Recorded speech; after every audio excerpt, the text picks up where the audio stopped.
this story.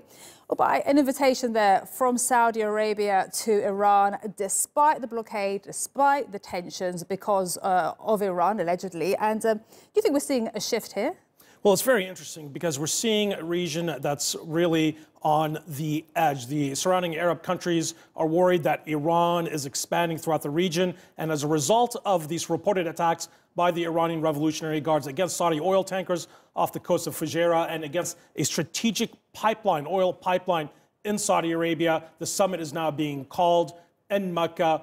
Qatar being invited. And what's so interesting here is that one of the original reasons why the surrounding Arab Gulf states blockaded Qatar was supposedly because of Qatar's proximity and support for Iran's policy. So it's interesting here that perhaps this could be a sign of a thaw, bringing Qatar back into the Arab fold. It was interesting that the letter inviting Qatar came from King Salman himself. So the focus here is primarily on Iran, with Iran's Revolutionary Guards present throughout the Arabian Gulf and throughout the Middle East, from Bahrain to the Golan Heights. So certainly a heightened threatened posture, or at least where the surrounding Arab states and the Gulf Cooperation Council states are believe that Iran is on the march throughout the region, and they are now coming together in Mecca to discuss the next steps. Very fascinating, the fact that Qatar has been invited by the king. But we still don't know if Qatar has accepted.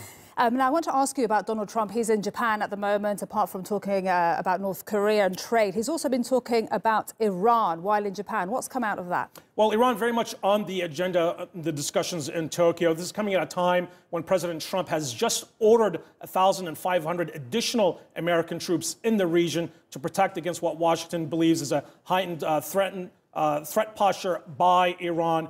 And this is also a time when Trump made perhaps the most definitive comments to date that he's not looking to oust Iran's mullahs. He's looking for just a change in Iran's behavior and to prevent the weaponization of any potential nuclear program. Let's hear what President Trump had to say in Tokyo.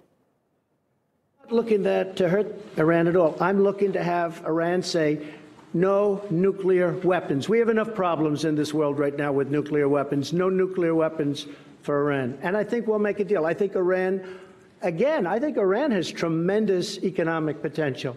And I look forward to letting them get back to the stage where they can show that. I think Iran, I know so many people from Iran. These are great people.